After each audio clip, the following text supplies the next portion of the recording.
High, আমি আকাশ। আবারও একটা নতুন হরর স্টোরি নিয়ে হাজির হয়েছি। ভিডিওটা যদি ভালো লাগে তাহলে অবশ্যই লাইক করো, আর এমন ভয়ঙ্কর গল্প নিয়মিত পেতে চ্যানেলটা সাবস্ক্রাইব করে দিও।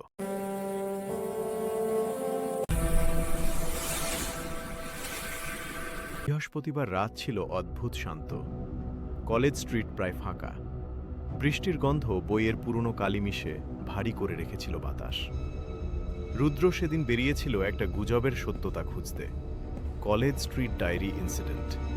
কথায় আছে যে এই ডায়েরি ছোঁয়ে সে নাকি আর মানুষদের না, বইয়ের ছায়াদের নজরে পড়ে। রুদ্র শ্রীমা বুক স্টলের সামনে দাঁড়ালো। দোকানটা দিনে খোলা থাকে না, শুধু বৃহস্পতিবার রাতে 1 ঘন্টা। দোকানের ভেতরে টিমটিমে হলদে আলো। ঠিক তখন একটা খসখসে গলা। কোনো বই চাই? রুদ্র তাকিয়ে দেখল এক বৃদ্ধ, যার চোখ দুটো ফাঁকা কাচের মতো। রুদ্র জিজ্ঞেস করল, কলেজ স্ট্রিট ডায়েরিটা কি সত্যিই আছে? বৃদ্ধ কোনো কথা না বলে টেবিলের তলা থেকে একটা ছেঁড়া মলাটের ডায়ের বের করল। মাঝখানে শুকনো রক্তের দাগ। রুদ্রের হাতে ঠান্ডা একটা শিরশিরে অনুভূতি। বৃদ্ধ বিড়বিড় করে বলল, ডায়েরির মালিকরা বেশি দিন বাঁচে না, শেষ পাতাটা খোলার দরকার নেই। রুদ্র দোকান থেকে বেরিয়ে অন্ধকার ইনস্টিটিউট স্ট্রিটের দিকে হাঁটছিল। রাস্তা ফাঁকা, জল পড়ার টুপটাপ শব্দ। সে ডায়েরিটা খুলল। প্রথম পাতায়, আজ দোকানটা আমাকে ডাকলো, আমি না গেলে ওরা রাগ করে। দ্বিতীয় পাতায়, দোকানদার আজ বদলে গেছে, রংটা মানুষের মতো লাগছিল না। রুদ্র থামল, কপাল ঘামছে। তৃতীয় পাতায়, বৃহস্পতিবার, আজ ওরা বেরোবে।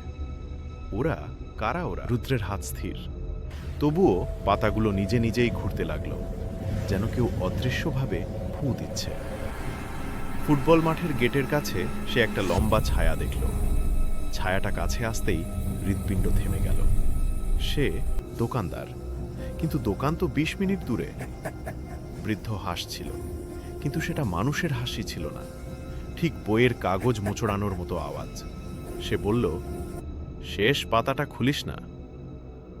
ভয় আর কৌতূহল দুটোই রুদ্রকে টানল। সে শেষ পাতাটা খুলল। এখানে লেখা, যে মুহূর্তে তুমি এই লাইনটা পড়ছ, তোমার পিছনে দাঁড়ানো লোকটা মানুষ নয়। রুদ্রের নিঃশ্বাস বন্ধ। পিছনে ঠান্ডা হাত। ধীরে ধীরে সে ঘুরে দাঁড়ালো। দোকানদারের মুখে তখন মুখ নেই, না ঠোঁট, না দাঁত, না জিভ। শুধু একটা গভীর কালো গর্ত, যেখানে কাগজের টুকরোগুলো নড়ছিল। গর্তের ভেতর থেকে আসছিল খস খস খস কাগজ ছেঁড়ার শব্দ। হঠাৎ সেই গর্তটা রুদ্রের মুখের দিকে এগিয়ে এলো। এক মুহূর্তে চারপাশ নিস্তব্ধ।